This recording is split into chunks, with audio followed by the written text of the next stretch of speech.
খারাপ সময়টা হয়তো অতীত হয়ে যায়, কিন্তু মানুষের খারাপ ব্যবহারটা কখনো অতীত হয়ে যায় না। শুধু নিজে থেকে কথা বলা বন্ধ করে দেখো, দেখবে অনেক আপনজন পর হয়ে যাবে। আসলে কেউ আপন হয় না। যারা তোমার ক্ষতি চায় তাদের আঘাত করবে না, তাদের সামনে একটু হাসি মুখে বাঁচবে। দেখবে তুমি আঘাত করলে যা কষ্ট পেত, ওরা তার থেকেও বেশি কষ্ট পাবে। যত মিশবে ততই মানুষ চিনবে। অভিনয় যে কত প্রকার হয় তা বুঝতে পারবে। সবাইকে তোমার সত্যতা জানানোর দরকার নেই। যে যা ভাবে তা নিয়ে সমালোচনা করতে দাও। বেঈমান মানুষগুলো কখনো অপরিচিত মানুষ হয় না, খুব কাছের মানুষগুলোই বেঈমান হয়। মানুষ চেনা শুরু করলে এমনিতেই বন্ধুর সংখ্যা কমে যাবে, এটাই বাস্তব। 3টি কথা মনে রাখবেন। যে তোমাকে সাহায্য করে তাকে কখনো ভুলে যেও না। যে তোমাকে ভালোবাসে তাকে কখনো ঘৃণা করো না। যে তোমাকে বিশ্বাস করে তাকে কখনো ঠকিও না।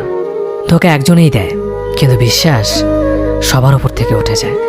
খারাপ সময়টা হয়তো অতীত হয়ে যায়, কিন্তু মানুষের খারাপ ব্যবহারটা কখনো অতীত হয়ে যায় না। শুধু নিজে থেকে কথা বলা বন্ধ করে দেখো, দেখবে অনেক আপনজন পর হয়ে যাবে। আসলে কেউ আপন হয় না। যারা তোমার ক্ষতি চায় তাদের আঘাত করবে না, তাদের সামনে একটু হাসি মুখে বাঁচবে। দেখবে তুমি আঘাত করলে যা কষ্ট পেত, ওরা তার থেকেও বেশি কষ্ট পাবে। যত মিশবে ততই মানুষ চিনবে।